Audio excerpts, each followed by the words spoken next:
Assalomu alaykum, hurmatli kanal obunachilar va bizni zoyaqidan kuzatib borayotgan aziz do'stlar.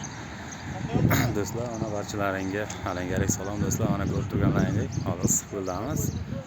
Issiqko'lda mana bunday manzarali joylardamiz. Do'stlar, tabiatga bizlaring baho berasizlar. O'ta havo dahshat. Mana ko'rib turganlaringdek, ana bu yerda va tog'ni ko'ryapsizlar do'stlar. Mana tog'larga qaranglar do'stlar. Inson yosharadi, buni ko'rib yosharadi inson. Haqiqiy manzara, chiroyli ko'rib turibsizlar do'stlar, o'zlaring baho berasizlar. Azizlar. Go'zallikga qaranglar do'stlar, go'zallikga.